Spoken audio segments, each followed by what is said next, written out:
ओम नमो भगवते वासुदेवाय।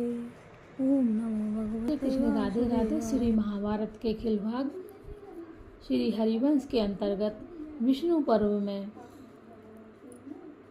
52वां अध्याय 52। साल्व के कथानुसार जरासंध आदि नरेशों का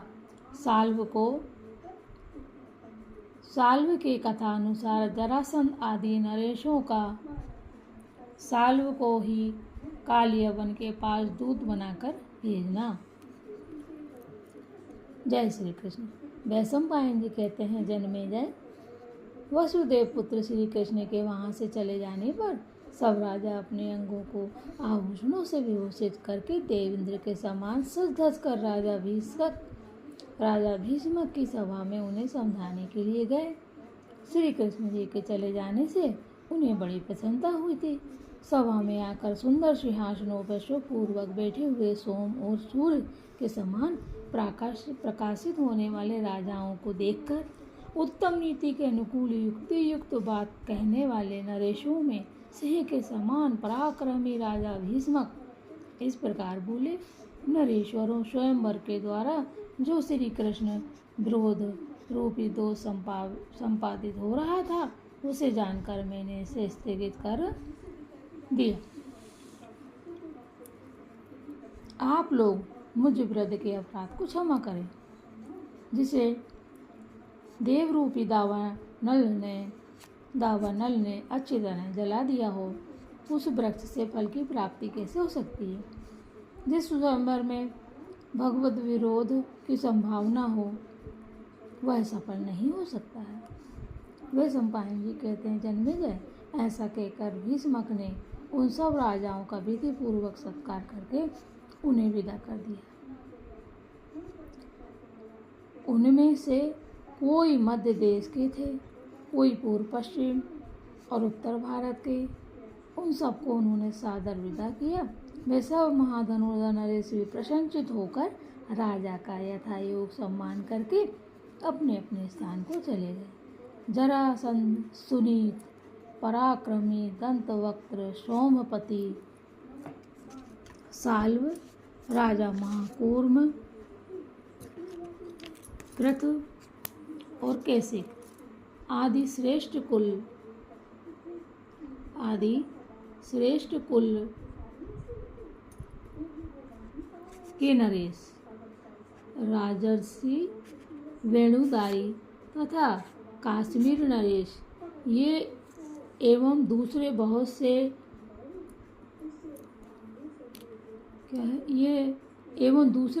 से दाक्षिणात्य नरपाल राजा भीष्मक की एकांत वार्ता सुनने की इच्छा से उनके पास ही ठहर गए। उन सबको देखकर बलवान राजाधिराज राजा भीष्मक ने स्नेहपूर्ण हृदय से वहां खड़े हुए उन भूपालों के प्रति स्निग्ध एवं गंभीर वाणी में धर्म, अर्थ और काम से युक्त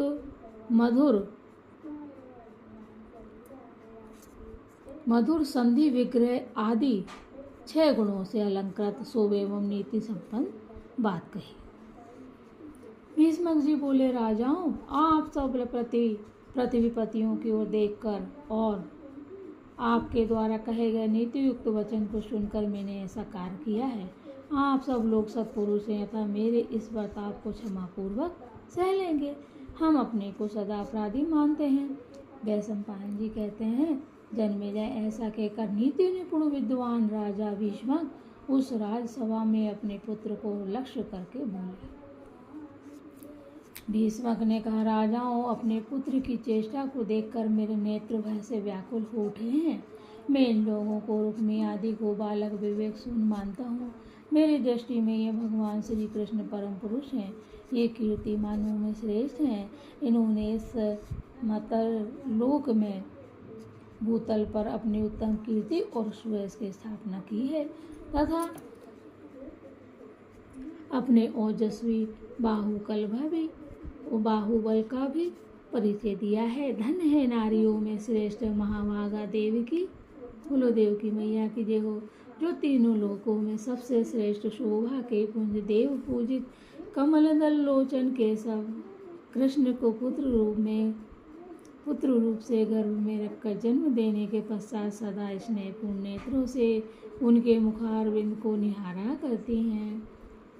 वैशंपायन जी कहते हैं, जन्मेजय, राजसभा में राजा भीष्मक को इस प्रकार बारंबार बोलते देख महातेजस्वी साल्वराज ने संतापनापूर्ण मधुर वाणी में कहा। साल बोला, राजेंद्र, आप खेद क्यों प्रकट करते हैं? आपका पुत्र शत्रुओं का मान मर्दन करने वाला है, इसके लिए खेद करना व्यर्थ है। इस पर तो आपको गर्व होना चाहिए राजन। रणभूमि में क्षत्रियों को जय अथवा पराजय अवश्य प्राप्त होती है, यह मनुष्यों की नियत गति है, यह सनातन धर्म है। बलराम और श्री कृष्ण के सिवा इस भूतल पर तीसरा कौन ऐसा पुरुष है जो सम्रांगण में आपके महाबली पुत्र का सामना कर सके? यह महाबाहु वीर हाथ में धनुष लेकर अकेला ही युद्ध क्षेत्र में रथियों और अतिरथियों के समूह का सामना करने और शत्रुओं को बाधा पहुंचाने में समर्थ है।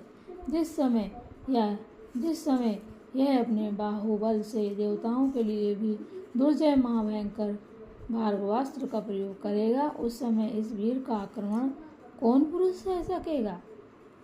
ये श्री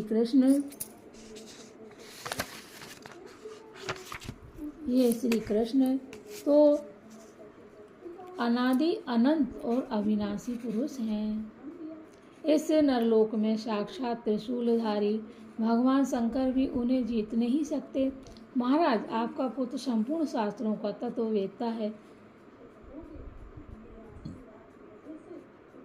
यह श्री कृष्ण को देवता और ईश्वर समझकर ही उनसे युद्ध नहीं करता है। नरेश्वर, आजकल युद्ध में श्री कृष्ण पर विजय पाने वाला केवल कालयवन है, जो यवनों का अधिपति है। वह श्री कृष्ण के लिए आबद्ध है। गार्ग मुनि ने अत्यंत दुष्कर, भयंकर एवं दारुण तपस्या करके 12 वर्षों तक पुत्र की कामना से रुद्रदेव की आराधना की थी। वे उन दिनों केवल लोहे का चूर्ण खाकर रहते थे। इस प्रकार रुद्रदेव को संतुष्ट करके उन्होंने उनसे एक पुत्र मांगा तथा भगवान शंकर से यही भी प्रार्थना की, मेरा पुत्र मथुरा में उत्पन्न लोगों के लिए अवध हो। तथा रुद्रदेव ने एवमस्तु कहकर मुनि को वैसा ही पुत्र प्रदान किया। इस तरह गार्गय का वह तेजस्वी पुत्र रुद्रदेव के वर से उत्पन्न हुआ है और विशेषता मथुरा में पैदा हुए वीरों के लिए अवध है। ये श्री कृष्ण बलवान होने पर भी मथुरा में जन्म लेने के कारण माथुर ही है। अतः मथुरा में आया हुआ काल्यवन रणभूमि में श्री कृष्ण को अवश्य जीत लेगा। नरपतियों, यदि आप लोग मेरी कही हुई इस बात को उचित समझें तो यमन राज के नगर को दूत भेज दें। वैशंपायन जी कहते हैं, जन्मेजय, सौभ विमान के अधिपति राजा साल्वी की बात सुनकर वे सभी श्रेष्ठ नरेश हर्ष में भरकर महाबली जरासंध से बोले, हम लोग अवश्य ऐसा ही करें। राजन उन राजाओं की बात सुनकर आकाशवाणी की बात याद करके पृथ्वीपति जरासंध का मन उदास हो गया। जरासंध बोला, आज से पहले सब राजा दूसरे राजाओं के भय से पीड़ित होने पर मेरी शरण में आते थे और भृत्य सेना तथा वाहनों सहित अपने खोए हुए राज्य को मेरे सहयोग से पुनः प्राप्त कर लेते थे। इस समय यहाँ सब राजा मुझे दूसरे का आश्रय लेने के लिए प्रेरित कर रहे हैं। जैसे रति लोलुप नारी अपने पति के प्रति द्वेष होने से उसे छोड़कर दूसरे पुरुष का आश्रय लेती है, उसी प्रकार मैं अपने बल का आश्रय न लेकर दूसरे का सहारा लेने को उद्धत हुआ हूँ। अहो देव बड़ा प्रबल है, उसे लौटाया नहीं जा सकता, क्योंकि आज मैं श्री कृष्ण से डरकर दूसरे अधिक बलशाली राजा का आश्रय ग्रहण कर रहा हूँ। निश्चय ही मैं निरुपाय हो गया हूँ, अतः मुझे दूसरे का आश्रय लेना पड़ेगा, परंतु ऐसे जीवन से तो मेरा मर जाना ही अच्छा है। नरपतियों, मैं दूसरे की शरण नहीं लूँगा। श्री कृष्ण हो, बलदेव हो, अथवा जो कोई भी राजा क्यों ना हो, जो मुझे मारेगा उसका मैं डटकर सामना करूँगा। जैसा कि आकाशवाणी ने कहा है कि मुझे कोई दूसरा मारने वाला है, यही मेरी बुद्धि का निश्चय है, यही सत्पुरुष का व्रत है। इसके विपरीत में दूसरों का आश्रय लेने में असमर्थ हूँ। आप सदाचारी नरेशों को श्री कृष्ण बाधा ना पहुँचावें, इस उद्देश्य से राजाओं की रक्षा के लिए मैं दूत दूंगा, अर्थात दूत भेजना स्वीकार करूंगा। श्रेष्ठ राजाओं, इस दूत को आकाश मार्ग से जाना चाहिए, जिससे यहाँ से जाते समय उसे श्री कृष्ण बाधा ना दे सके। इस पर भली भांति विचार करके ही तुम लोग दूत भेजो। ये श्रीमान सौभपति बलवान राजा साल्व अग्निशूर और चंद्रमा के समान पराक्रमी है। ये सूर्य तुल तेजस्वी रथ विमान द्वारा अपने नगर को जाते हैं। ये दूत कर्म करते समय हम लोगों की ओर से जैसी बात कहनी चाहिए वैसी ही कहें, जिससे श्री कृष्ण के साथ हम लोगों का युद्ध उपस्थित होने पर वह यवन राज काल यवन हम नरेशों की मंडली से आकर मिल जाए। वे सम्पायन जी कहते हैं जन्मे जाए। फिर राजा जरासंध ने सौभ विमान के स्वामी बलवान राजा साल्व से कहा, मानद जाओ, संपूर्ण नरेशों की सहायता करो। तुम ऐसी नीति का प्रयोग करो जिससे यवनराज चढ़ाई करें, श्री कृष्ण को जीते और हम लोगों को संतोष हो। इस प्रकार सबको संदेश देकर वो धर्मानुसार भीष्मक का भी सम्मान करके राजा जरासंध अपनी सेना के साथ अपने नगर को चला गया।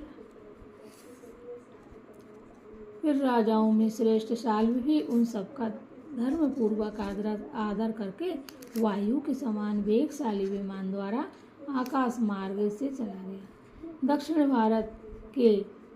दक्षिण भारत के रहने वाले जो समस्त भूमिपाल वहाँ उपस्थित थे, वे भी कुछ दूर तक जरासंध के पीछे जाकर फिर अपने नगर को चले गए।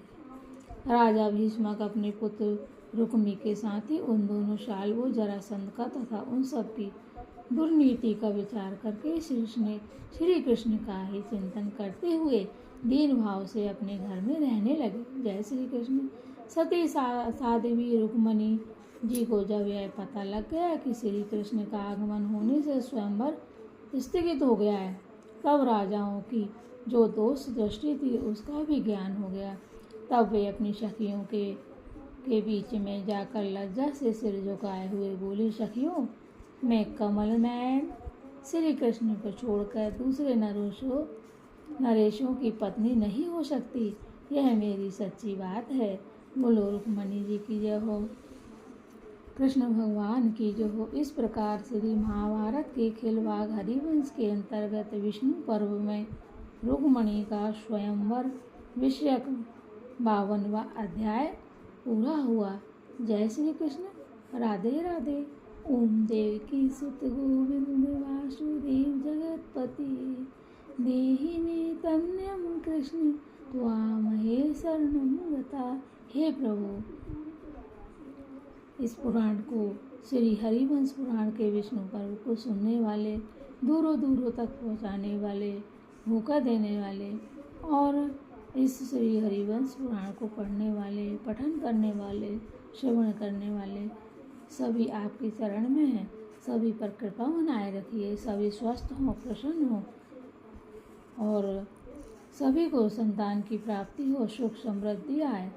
हे श्री कृष्ण, आपको बार बार प्रणाम है। जय श्री कृष्ण। राधे राधे।